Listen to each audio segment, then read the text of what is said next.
Il y a un deuxième plan qui est venu, mais qu'on n'a jamais vu, un accord qui a été signé entre le président Kabila et le président Kagame. Pour outrepasser tous les volets. Ce n'est pas sérieux ce que vous dites, monsieur Kamere.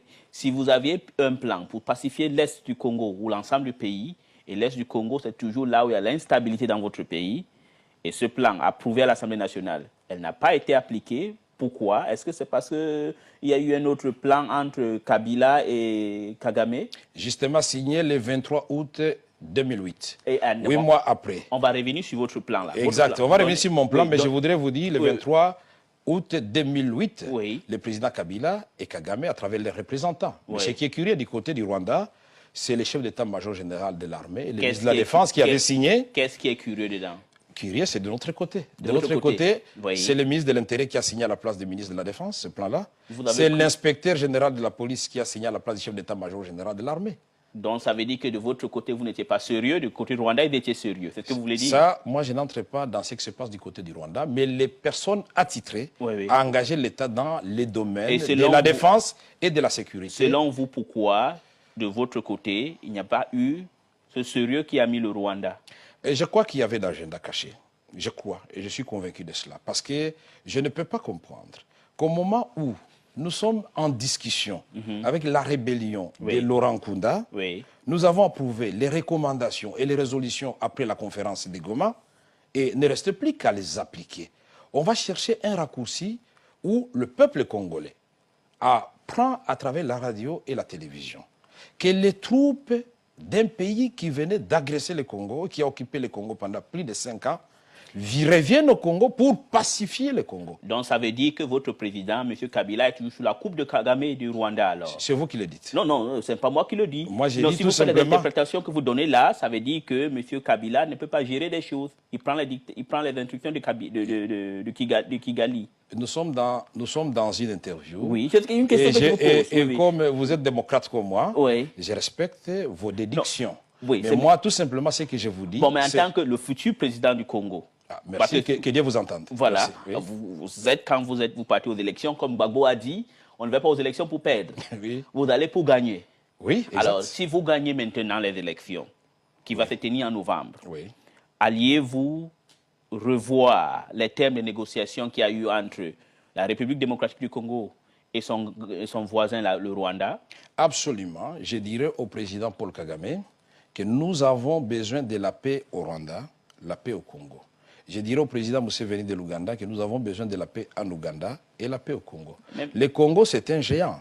Le Congo, quand il est instable, c'est toute la région qui est instable. Le Rwanda peut avoir l'illusion d'avoir une paix, mais c'est toujours fragile. Quand tous les anciens rebelles du Rwanda, les anciens militaires d'Abiyarimana se trouvent encore sur le territoire congolais... Et c'est la faute du Rwanda, ça? C'est pas la faute du Rwanda. C'est pourquoi je voudrais lui dire que nous avons intérêt à inscrire la recherche dans la paix à l'est du Congo dans un contexte régional. D'accord. Sous-régional, parce qu'il ne faut pas chercher des solutions aux problèmes internes du Rwanda au Congo. Parce que les génocides de 1994, c'était entre les Hutus et les Tutsis. C'est toujours la communauté internationale, au nom du droit humanitaire, qui avait demandé aux Zaïre de l'époque de Mobutu d'ouvrir les frontières. Et nous avons accueilli chez nous 2 millions de réfugiés rwandais, parmi lesquels, malheureusement, les ex-FARC Interamwe, qui étaient armés. Armes et munitions, chars et tout ce que vous voulez. Par votre gouvernement? Non, ils viennent de chez eux. Mais ce que je voudrais souligner ici... Mais vous les avez soutenus toujours, vous les avez cachés. Non, ils sont entrés chez nous. Je suis en train de parler d'abord... Mais monsieur Vital, je vais revenir là sur vous êtes en train... C'est très important. Je suis en train de montrer la responsabilité de départ et la défaillance de la machine internationale dès le départ. Puisque au moment où ils sont entrés chez nous, quand ils entraient chez nous, au nom de l'opération turquoise, si on les avait désarmés... Un peu comme en Côte d'Ivoire. Un peu comme en Côte d'Ivoire, je ne connais pas très bien la question de la Côte d'Ivoire, mais maintenant ici je parle de la RDC. D'accord. Je voudrais dire, si à ce moment-là, vous évitez ça. Si à ce moment-là, on avait désarmé les militaires de Abiyarimana, il n'y aurait pas eu de problème après. Si à ce moment-là, donc il y a déjà la responsabilité dès le départ. Mais malgré ça, à l'époque de Mobutu, il y a de mauvaises choses. Il y avait eu tripartite, et c'est Kengo, l'actuel président du Sénat, qui était Premier ministre. Il y a eu des résolutions pour dire ces gens, on les éloigne à 150 km de leurs frontières en attendant d'organiser leur retour et que les HCR les encadrent.